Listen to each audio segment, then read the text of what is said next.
Hey, so my name is Chelsea Strickland, and I just wanted to talk to y'all for a second about audio perceptions. Some students struggle with either speech or a language disability, and that causes them to not be able to produce the sounds or say them correctly. And like I said in my discussion, my son actually has, it's like the part of his mouth that connects right here is actually too long.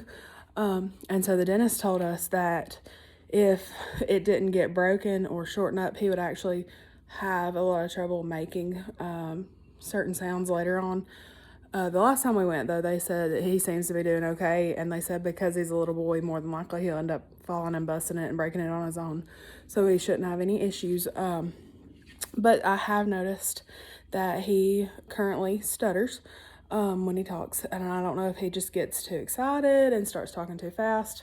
But I think it's very important as a parent to go ahead and try to get those things under control just as quick as possible, because as a teacher I've seen like the negative effects of how it affects a student if you don't go ahead and try to correct those issues early on. So like with saying certain sounds or certain words or doing certain things at school, they tend to struggle, or they're embarrassed to talk in front of other kids because they don't want others to know how they talk. I had a student when I my very first year of teaching.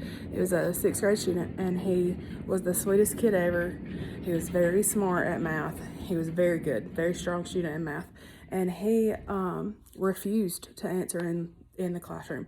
And when I brought him to my classroom and talked to him about it, I was like, "Bud, why will you not try? Why will you not talk out and tell them that you know the answer?" And he said, "Because people make fun of me." So like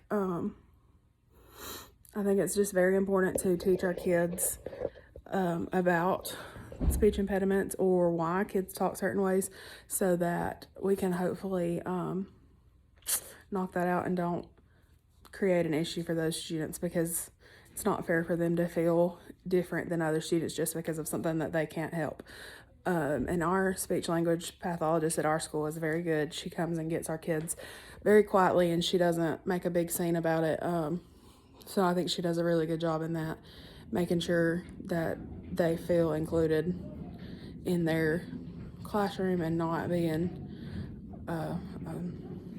segregated from their general ed peers.